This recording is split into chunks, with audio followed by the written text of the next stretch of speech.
saudações aqui, meus irmãos. Shabbat Shalom a todos. Eu vou fazer uma oração. Na sequência, se o irmão Eurico puder fazer a segunda, o Rabino começa com o estudo. Pai querido, Pai amado, grande és tu, Senhor. Obrigado por esse Shabbat que vamos adentrando. Obrigado por estar com cada um de nós em nossos lares, Senhor. Obrigado por cuidar de nós mais uma semana. Aqui estamos, Senhor. Dando um pouquinho da nossa vida a Ti, Senhor. Deveríamos fazer mais, mas estamos aqui, Pai.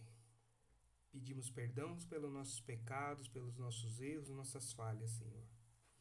Que possamos entender o estudo de hoje conforme o Teu querer, Senhor, conforme a Tua verdade. Abençoe, fique conosco, abençoe o Rabino que vai passar a palavra, os irmãos que aqui estão, aqueles que não puderam estar. Que esse estudo possa ser bênção na vida de cada um, Senhor. Graças te damos, em nome de Cristo Jesus. Amém, meu Pai. Glória a Deus. Querido Deus, muito obrigado, Senhor, por essa semana que o Senhor nos deu de alegria, de bênçãos. Senhor, que esse estudo que nós vamos ter agora, que o Senhor possa estar abençoando. A tua palavra diz que ninguém pode receber nada se do alto não for dado. Que o Senhor possa agora, Senhor, abrir os corações, abrir nossa mente, tanto a nossa como das pessoas que vão continuar assistindo depois, mais para frente, meu Deus, em outras épocas.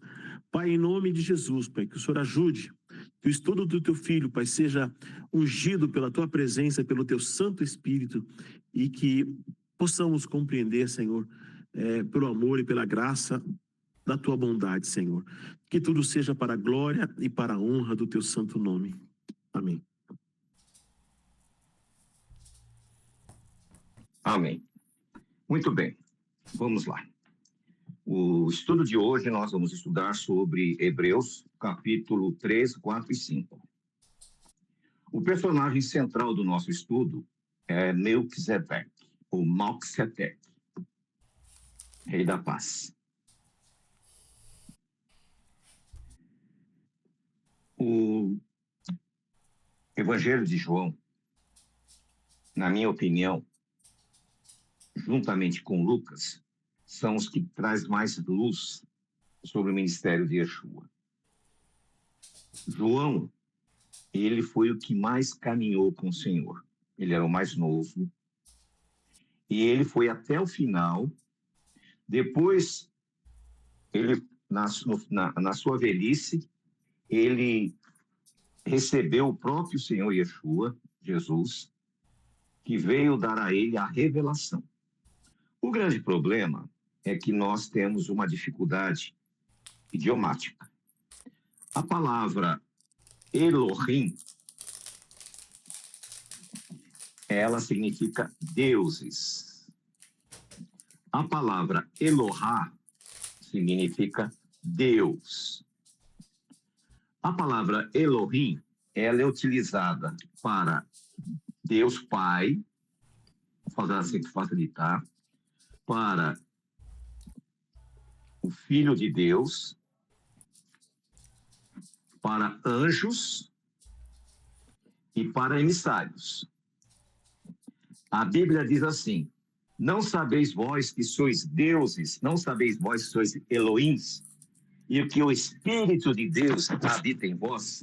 Em virtude desta expressão, muitas pessoas ficam em dúvida. Nós vemos aqui em João, no capítulo 1, no princípio era o verbo, ou a palavra. E a palavra estava com Elohim. E a palavra era um Elohim. Aqui nós temos dois Elohims. Jeová e nós temos Jesus. Então, aí já diferencia. Né? Então, João não está dizendo que ele é Deus. Ele está dizendo que ele é um Elohim. Um Elohim é um enviado de Deus. Ele estava no princípio com Jeová. Em Gênesis diz, façamos o homem. Então, ele não estava sozinho. Todas as coisas foram feitas por meio dele. O salmista diz que ele era o arquiteto de Deus. O que significa isso? Eu vou construir uma casa. Então, eu sou o construtor. Eu sou o dono. Eu contrato um arquiteto e digo, olha, faça. E dou autoridade para que o arquiteto tome toda a providência. Então, Jeová comissionou Jesus para a criação. Tá?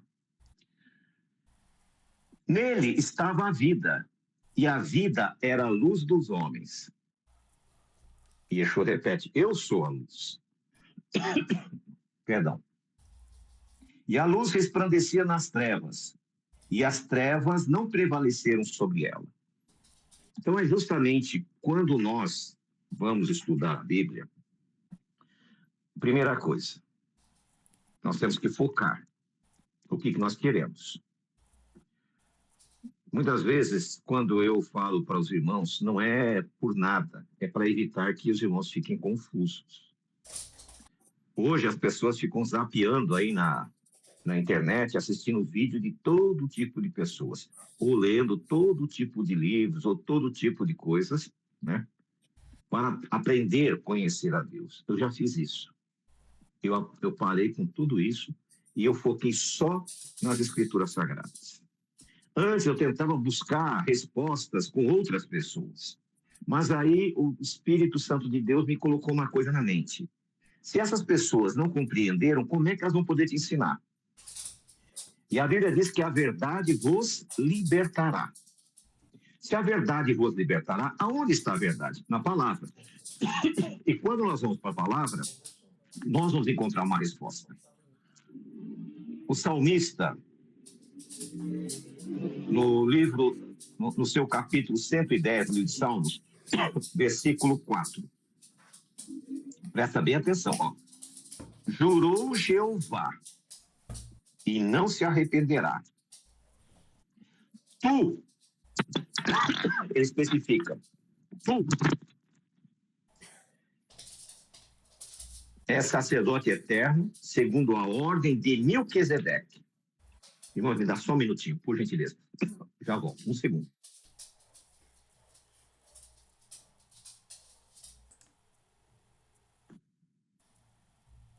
Parece uma coisa, toda vez que eu vou estudar, ou mesmo no nosso culto, a garganta começa a falhar. Durante o dia parece um papagaio, não parece nada. Então, voltando aqui, irmãos, me perdoem. Jurou Jeová e não se arrependerá. Ele aponta a pessoa. Tu, você, é sacerdote eterno, segundo a ordem de Melquisedeque. Então, nesse momento que Davi tem essa visão espiritual, essa profecia, o sacerdócio que existia era o sacerdócio araônico. Não era o sacerdócio de Melquisedeque. Nós estamos falando no ano 1000, da época, no nascimento lá, onde Davi era o rei. Davi tinha um sacerdote, a qual o Espírito Santo diz que todos os sumos sacerdotes teriam que ser daquela linhagem, que era Sadoc. Depois vocês podem até pesquisar e vocês vão ver que era o Sadoc. Por que, então, Davi recebe a incumbência de falar sobre esse personagem? Porque Davi era um Messias para a sua época, era um ungido. A palavra Messias, Machia, é ungido. Primeira coisa. Porém, esse personagem, ele aparece antes mesmo de Abraão. Quando Abraão recebe a ordem de sair do meio da sua família e ir para um lugar que o Senhor mostraria, nessa época, o seu sobrinho, Ló, depois de eles enriquecerem, ficarem muito poderosos, começaram a ter atritos lá, os seus funcionários, eles se dividem. E Ló vai para a cidade de Sodoma, né? E tem aquela guerra, Ló é levado cativo, Abraão, junto com os seus homens, vai lá, consegue guerrear, vence, pega os despojos, pega a sua família, pega as pessoas de Sodoma e retorna. No meio do caminho, ele encontra um homem, um sacerdote, chamado Melquisedeque.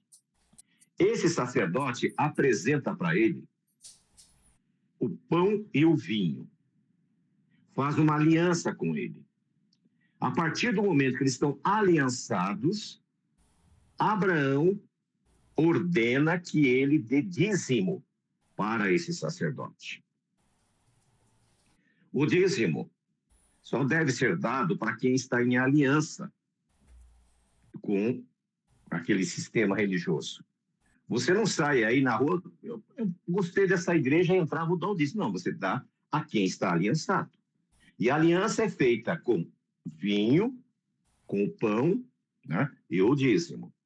Nós vamos ver que no último dia da vida de Yeshua, na noite a qual foi traído, seria o pôr do sol do dia 13 de Abib, a entrada para o dia 14, nesse dia, Yeshua estabelece lá no cenáculo a ceia de Yeshua ou o seder de Yeshua. E ele diz, fazei isso em memória de mim. Por que memória? Porque a palavra memória é utilizada para a data da morte. A Bíblia não retrata a data do nascimento de ninguém, mas a data da morte ela retrata, em muitos casos. No caso de Yeshua, é em memória da sua morte. Por isso que nós celebramos todos os anos, no dia 14 de Abib, a ceia de Yeshua.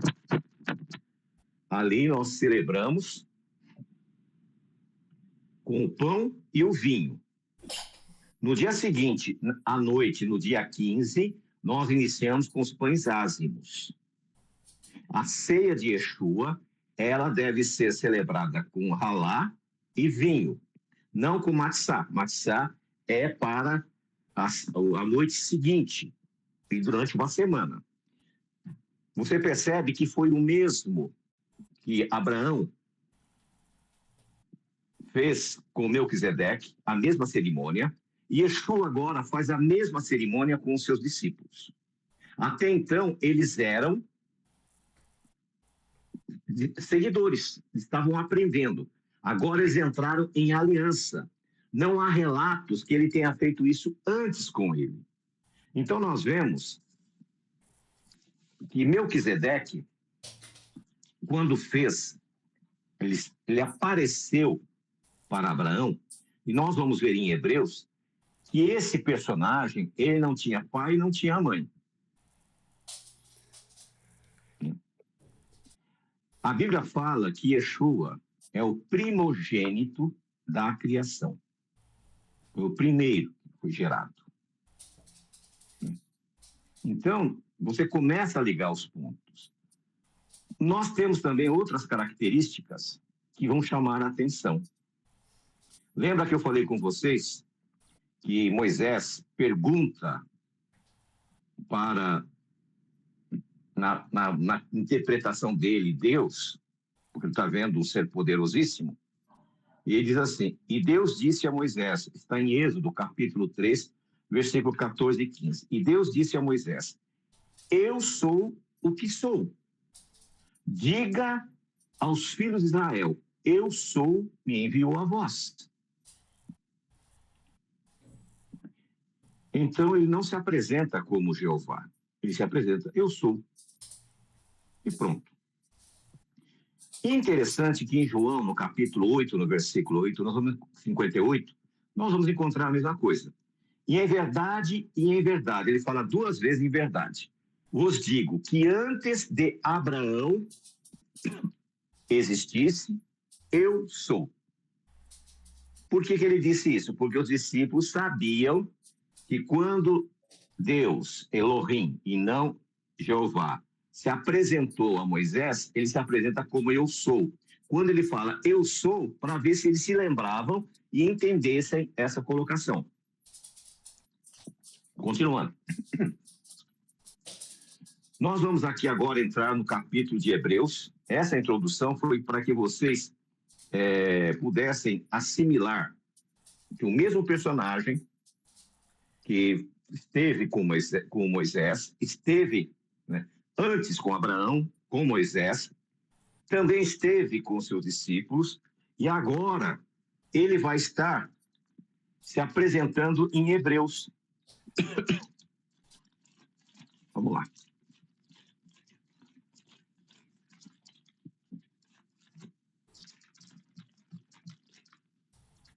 Hebreus, capítulo 3.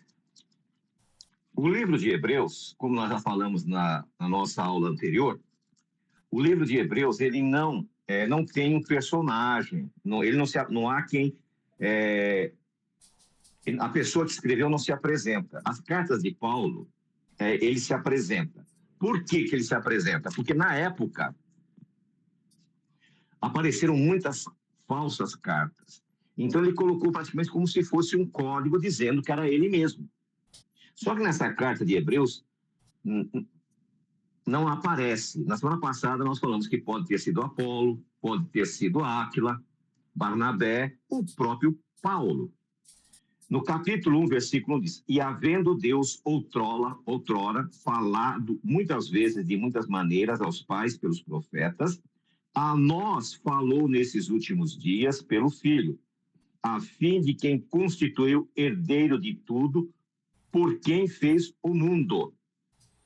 O Filho é o resplendor da sua glória e a expressa imagem da sua pessoa. Então aqui ele começa apresentando, ele conhecia muito bem o personagem de Melquisedeque. Ele conhecia muito bem. Continuando, no capítulo 3. Versículo 1. Pelo que, santos irmãos, participantes da vocação celestial, considerai a Jesus, o apóstolo e sumo sacerdote da nossa confissão. O versículo 1. Aqui o autor chama Jesus de apóstolo e chama Jesus de sumo sacerdote. Por que ele chama Jesus de apóstolo? Porque a palavra apóstolo em hebraico é shalia. A palavra shalia significa emissário. E se nós lemos colocando emissário, talvez a gente entenda melhor. Vou ler para vocês. Pelo que, santos irmãos, participantes da vocação celestial, considerai a Jesus o emissário e sumo sacerdote da nossa confissão. Muito bem. Sumo sacerdote. Quando foi escrita esta carta, o templo de Jerusalém estava de pé. Ainda. Porém, desde a volta da Babilônia, o setor mais importante do templo não existia, que era o Santíssimo. A arca havia desaparecido. E desde a volta da Babilônia, nunca mais se fez o ritual do Yom Kippur. Foi colocado no lugar do Yom Kippur jejum e oração. Porque a arca havia desaparecido, como está desaparecida até hoje. E por que ela até hoje não apareceu? Porque ela teve um momento que ela perdeu a sua essência. Quando Jesus, com os seus discípulos em Jerusalém, foi até o pátio do templo, os discípulos fizeram um comentário com ele, dizendo: olha, mestre, que coisa extraordinária, que coisa magnífica esse templo. E os historiadores, Filo e o próprio Flávio Joséfo, diz que realmente era esplêndido, porque ele era todo revestido de mármore e ouro. Quando o sol batia, era reluzente, era uma coisa fora do comum. Qual foi a resposta de Jesus? Não ficará pedra sobre pedra que não seja derribada. Eu postei no grupo um vídeo que eu fiz lá em Jerusalém sobre o local verdadeiro do templo. Por quê? Aonde está o Muro das Lamentações, que eles dizem que é o muro do templo, não é. E por que eu digo que não é? Em primeiro lugar, quando Davi tinha o seu palácio, a Bíblia relata que ele saiu, olhou pela janela do seu palácio e ele viu um Miscã, que era uma tenda. E ele disse, eu moro num palácio de pedra. E Deus habita numa tenda. Eu vou fazer um templo para ele. E eu mostrei ali, eu mostro no vídeo, depois vocês podem assistir. E tem um momento que eu mostro aonde é o Muro das Lamentações. Aonde é o Muro das Lamentações, não dá para ver. Então, não é ali. Mas como é que falaram que o templo era ali? Até o século XV, os judeus se reuniam no Monte das Oliveiras. Eu mostro também para vocês. Eles iam no Monte das Oliveiras para se reunir. No século XV, Isaac Luria, um rabino ortodoxo, ele se deparou com aquela muralha enorme. E ele disse, aqui era o templo. E todo mundo, desde então, começou a acreditar que ali fosse o templo. Só que Jesus disse uma coisa, que não ficaria pedra sobre pedra. Um muro daquele tamanho, então a profecia não se cumpriu. Primeira coisa. Porém, Flávio Joséfo, em seus escritos, ele diz que no ano 70 foi destruído. No ano 73, ele foi a Jerusalém de novo. Quando ele chegou em Jerusalém, ele não conseguiu achar o local do templo. Não é possível? Não tem como não achar aquilo. Ou seja, ali não é o local do templo. Ali foi uma invenção rabínica. O local do templo é onde, na filmagem que eu fiz, era do lado do palácio, que até hoje está em ruínas. Primeira coisa. Por que Yeshua disse que não ficaria pedra sobre pedra? Porque acabou. O sacerdócio araônico deixou de existir. E a partir da morte de Yeshua, surge o que agora? O sacerdócio segundo a ordem de Melquisedeque. Esse sacerdócio, na minha visão teológica, ele começa no Jardim do Éden e ele vai até o Monte Sinai. No Monte Sinai, ele é temporariamente suspenso. Inicia agora o sacerdócio araônico. O sacerdócio araônico vai até a destruição no ano 70. Acabou. Do ano 70 até hoje, não temos mais o templo. Se nós não temos o templo, não temos o Yom Kippur, não temos como fazer os sacrifícios, como é que as pessoas são salvas? Nós que aceitamos Yeshua, somos salvos através do sacrifício dele. Mas aquele que não aceitou Yeshua, como é que ele é salvo? Se não tem o templo. Vocês estão entendendo a colocação? É muito sério isso. As pessoas nunca param para pensar. Você tem que começar a estudar a Bíblia e ler a Bíblia e parar de ficar, sabe, dando tiro para todo quanto é lado. Você tem que focar. Jesus disse que não ficaria pedra sobre pedra. O suposto Muro das Lamentações está lá, enorme, intacto. Fui fazer uma pesquisa e na minha pesquisa eu descobri que todos os quartéis generais dos romanos tinham uma medida de 35 acres, era retangular e ali ficavam 10 mil pessoas, 4 mil funcionários e 6 mil soldados.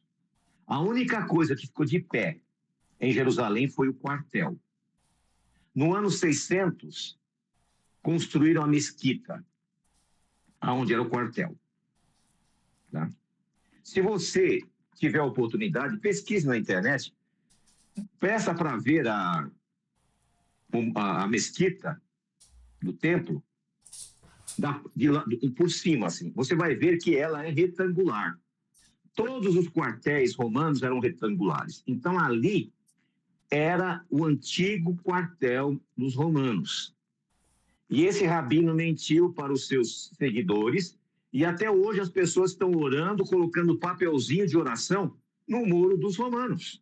A única coisa que não se destruiu, os romanos não destruíram, foi seu próprio quartel. Qual o sentido deles destruírem o seu próprio quartel? Nenhum. Então, primeira coisa, continuando a leitura. No versículo 3, do capítulo 3. Jesus é tido por digno de tanto maior glória que Moisés, quanto maior honra de que a casa tem aquele que edificou. Pois toda a casa é edificada por alguém, mas o que edificou todas as coisas é Deus. O salmista diz que o arquiteto de Deus, e nós sabemos que esse arquiteto era o próprio Senhor, mas Cristo como filho sobre a sua própria casa, essa casa somos nós, e tão somente conservamos firmes na confiança e a glória da esperança até o fim. Respondendo à pergunta, como é que podemos ser salvos? A resposta, não sabeis que sois os templos de Deus e que o Espírito de Deus habita em vós? Que o nosso corpo é o templo de Deus? Então, a partir da destruição do templo araônico, o corpo de cada crente passou a ser o templo do Espírito Santo, desde que ele cumpra os princípios. E através da nossa oração, ela se achega ao sumo sacerdote Melquisedeque, Jesus, que está na presença do Pai, à direita do Pai, e ele apresenta o nosso pedido a Jeová, né? Apresentando o seu sacrifício vivo e único e uma vez só. E assim como diz o Espírito Santo, hoje, presta bem atenção, se ouvirdes a sua voz, não endureçai os vossos corações. Então nós vemos aqui que muitas pessoas, o que elas fazem? Elas ficam fantasiando coisas que não existem. Por exemplo, mas lembra que eu estudei com vocês sobre a novilha vermelha? Porque surgiu a novilha vermelha, porque eles vão reconstruir o terceiro templo.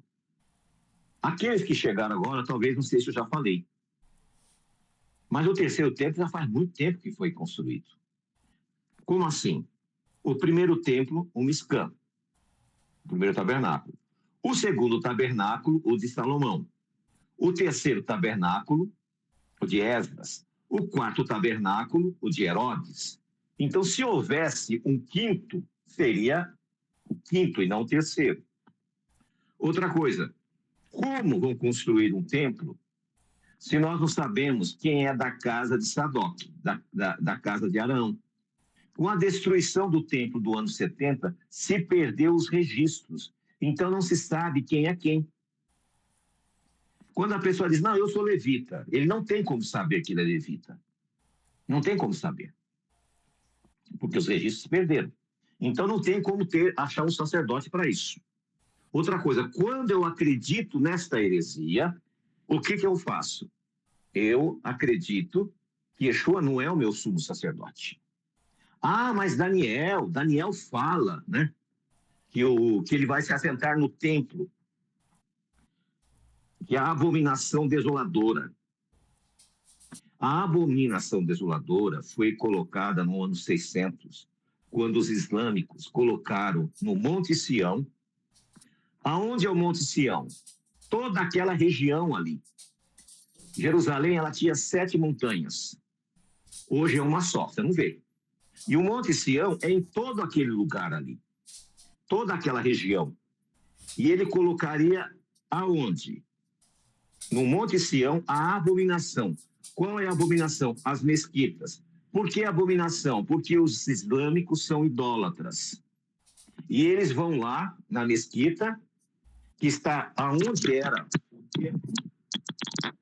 o templo, onde era o quartel. Eles vão aonde era o quartel. Então, até eles se confundiram. Mas por que eles construíram ali? Porque era um único local plano. O único local que não foi destruído. Os demais está tudo revirado. Depois dá uma olhadinha no vídeo, você vai ver, está tudo Então, eles aproveitaram que ali onde era o quartel, era plano, e colocaram a mesquita. Mas toda aquela região, inclusive onde eu estava lá embaixo, do outro lado, todo aquele lugar era o Monte Sião. E o que eles fazem ali? Eles ficam virados para Meca, rezando para a pedra de Acaba. Eles são idólatras. Eles adoram uma pedra. Então, esta é a abominação. Não tem nada que, o anticristo vai chegar, vai reinar. Tudo isso é utopia, isso é coisa de Hollywood. Não é bíblico. Nós, mais para frente, vamos estudar com mais detalhes isso, tá? Continuando. No capítulo 4. Resta um descanso para o povo de Deus. Temamos, portanto, que, tendo-nos sido deixado a promessa, entrar no seu descanso, suceda parecer que alguns de vós tenham falhado. Pois também a nós foram anunciadas as boas novas, como a eles, mas a palavra que ouviram nada lhe aproveitou, visto não ser acompanhada pela fé naquelas que ouviram. Ora, nós, os que temos crido, entramos no descanso, tal como disse.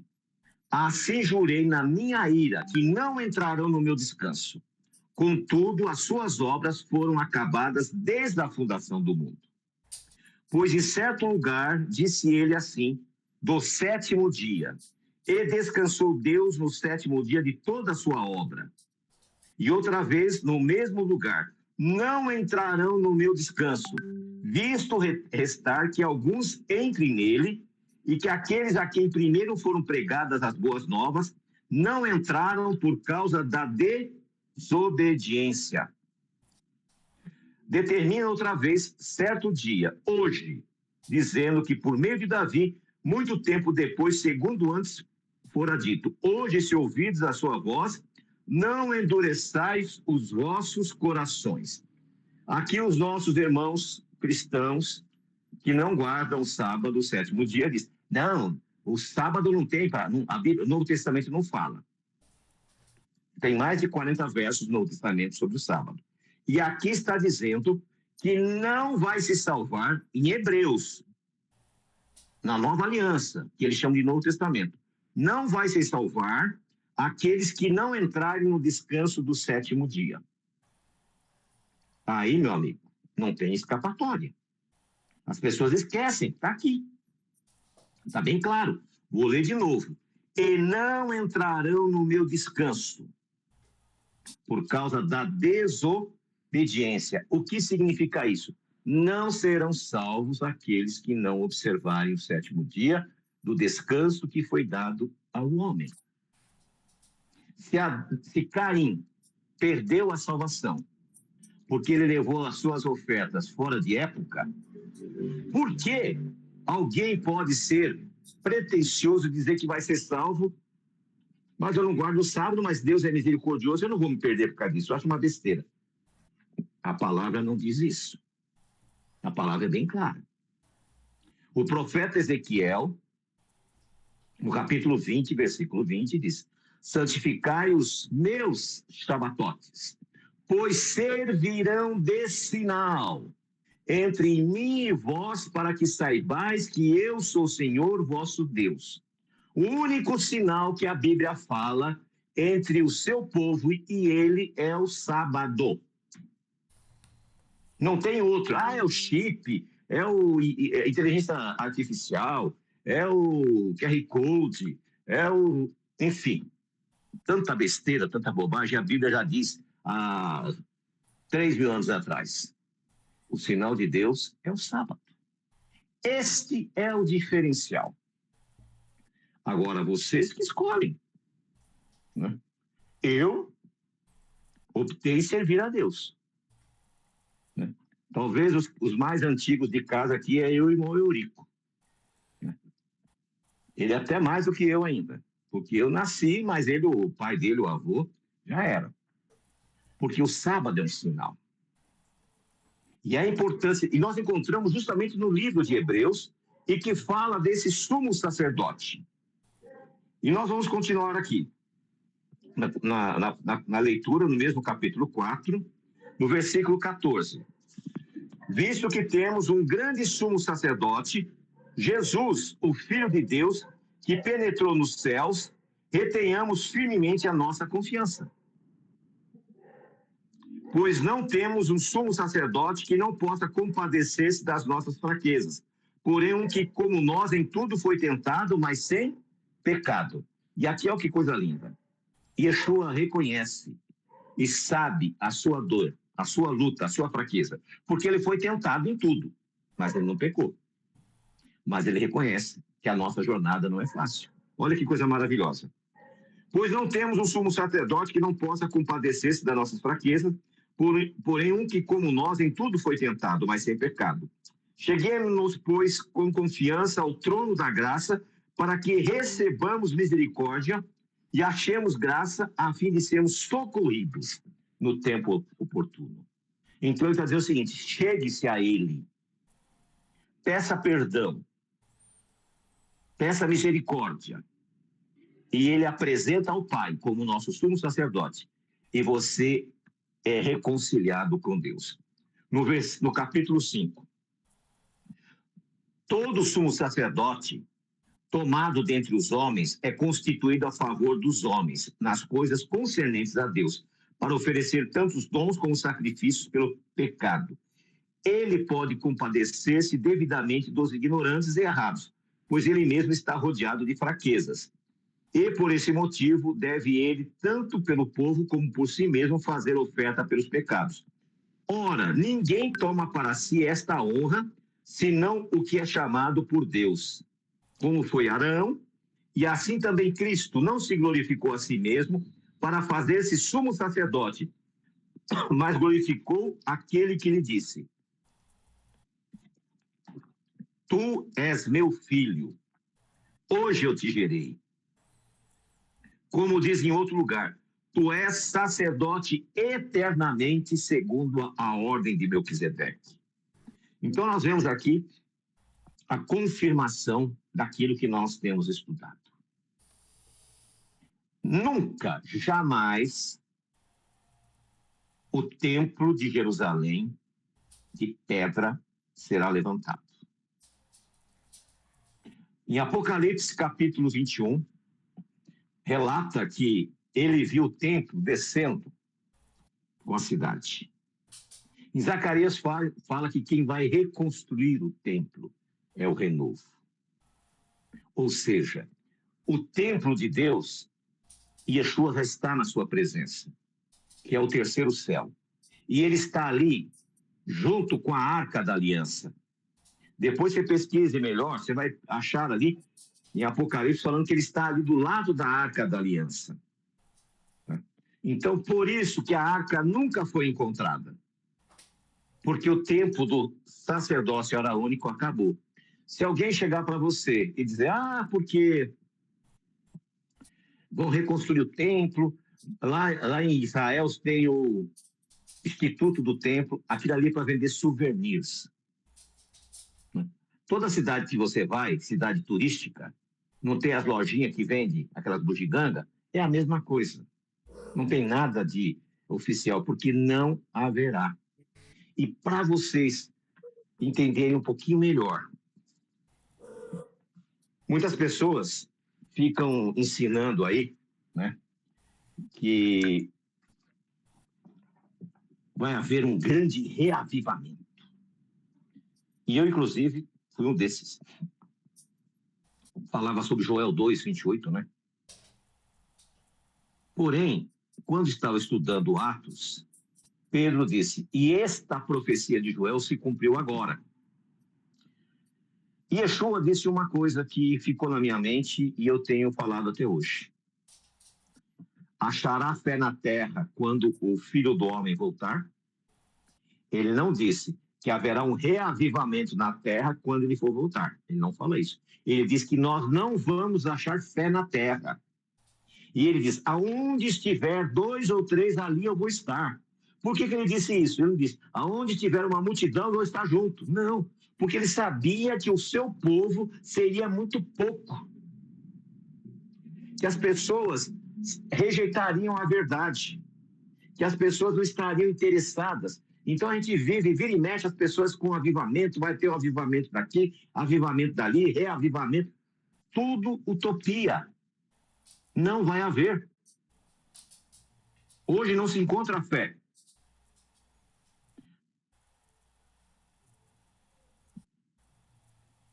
Um engano, uma utopia. A Bíblia não fala isso. A Bíblia diz que, primeiro, não terá fé mais na terra. Muitos poucos. A Bíblia diz que haverá 2 ou 3 grupos, pessoas pequenas. Então, eles se basearam, acreditando, desde a época dos pioneiros do protestantismo, que haveria um grande reavivamento. No começo do século passado, do século XX, na Rua Azusa, nos Estados Unidos, me fugiu o primeiro nome dele, o sobrenome dele é Simon. O pastor Simon, ele era de origem afro. Os seus antepassados eram das religiões afro. E ele tornou-se presbiteriano. E ele começou um movimento na Rua Azusa, um movimento chamado Pentecostal. E eles acreditavam que fazer aquele movimento que eles fazem nas igrejas pentecostais, né? Milagre existe, com certeza, isso existe. Esses movimentos pentecostais, né? Eles usam esse texto, que é o texto de Joel. Mas o tempo do fim foi lá no começo de Atos. É um outro estudo que eu vou preparar, porque as pessoas pensam que o tempo do fim é agora. Nós estamos no fim do tempo. O tempo do fim é lá atrás, quando Joel 2 fala, eis que derramarei meu espírito sobre toda a carne. E se você lá ler em Atos 2, depois vai lá, pega em Atos 2, você vai ver que o João fala, Pedro fala, e essa profecia se cumpriu agora. O tempo do fim começou lá, nós estamos no fim do tempo, e não no tempo do fim. O tempo do fim começou lá. Então nós já estamos no tempo emprestado. E o próprio Senhor, Yeshua, deixou bem claro, e hoje nós vemos essa realidade. Quantas pessoas passaram por aqui? Foram centenas. E a maioria vem, recebe a bênção e vai embora. Elas não querem ficar. Então, meus irmãos, o nosso estudo de hoje, já falta 5 minutinhos para acabar, e vai cair. O nosso era mostrar o ministério de Melquisedeque, o nosso sumo sacerdote. Agora tem um detalhe. Aqueles que perseverarem até o fim serão salvos. Se você perseverar até o fim, tirar toda a fantasia teológica, toda a utopia. Exatamente. Aí eles se confundiram com esses movimentos pentecostais em gritos, em danças, em línguas estranhas, como se fosse um movimento de avivamento. E não é. Basta você olhar. O que é o avivamento? Leia em Atos. As pessoas se convertiam.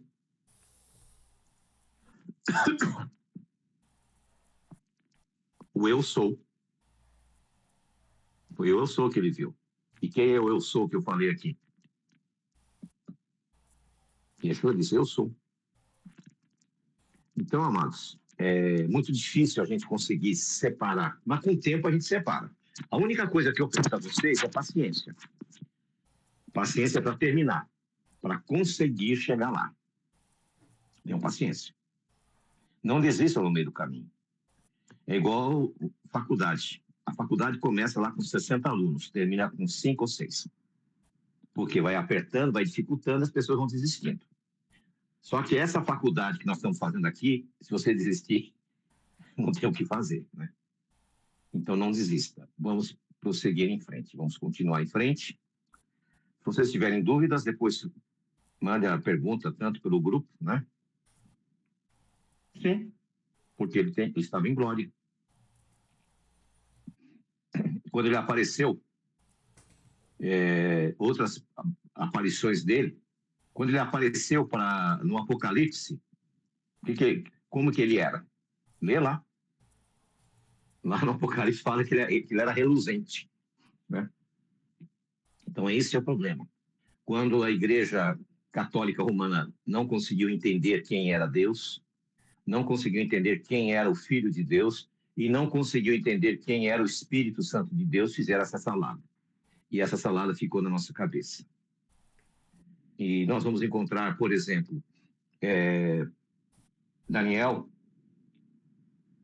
teve um momento lá que o anjo Miguel, o arcanjo Miguel, teve que interceder. O arcanjo Miguel teve que lutar contra Satanás com relação ao corpo de Yeshua. Lá no Apocalipse fala desse arcanjo Miguel. Então, o Messias, ele aparece com vários nomes. Ele aparece como Miguel, ele aparece como Eu Sou, ele aparece como Melquisedeque, aparece como Yeshua. E a Bíblia diz que quando ele se apresentar agora, quando ele voltar, virá com outro nome.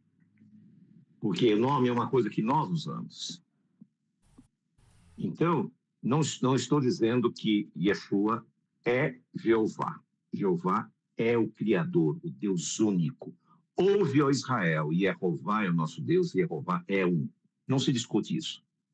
Yeshua foi a sua primeira criação.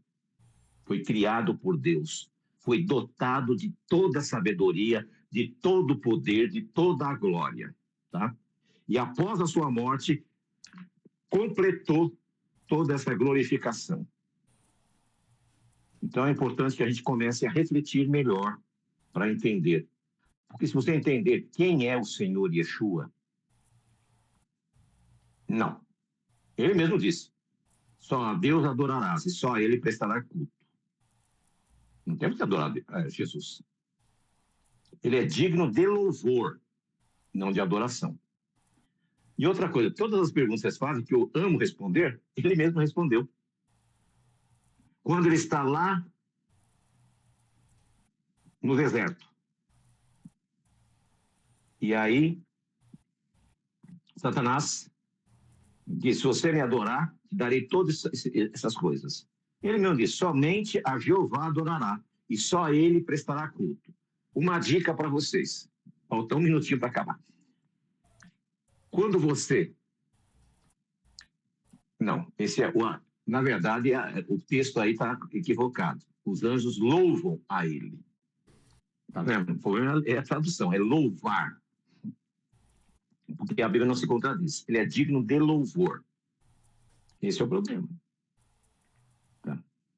Aqui atrás tem um monte de livro. A maioria é Bíblia. Porque cada uma tem uma tradução. E, infelizmente, nós não temos, né, nem como. Exatamente. Não tem nem como nós, como diríamos, falar qual que está certa. Porque nós não temos o original. Né? Nós não temos os originais. Então, mas nós aí usamos por eliminatória. Ele diz a Satanás que só Jeová pode ser adorado. Como é que favorece, como é que facilita a nossa vida? Se você começa a chamar o Criador pelo seu nome, Jeová ou Jeová, que é o mesmo, Yeshua ou Jesus, que é o mesmo, você não vai se confundir. Agora, quando a gente fica só no Deus, Deus, Deus, a gente se confunde. Por quê? Porque Deus é genérico. Né? Até eu posso ser chamado de Deus, porque a Bíblia diz, não sabeis vós que sois deuses e que o Espírito de Deus habita em vós? A palavra Deus vem do hebraico Elohim. Então é confuso. Por isso que é importante nossos estudos. Eu agradeço a presença de vocês. Peço desculpa aí pela garganta. Amém, minha irmã.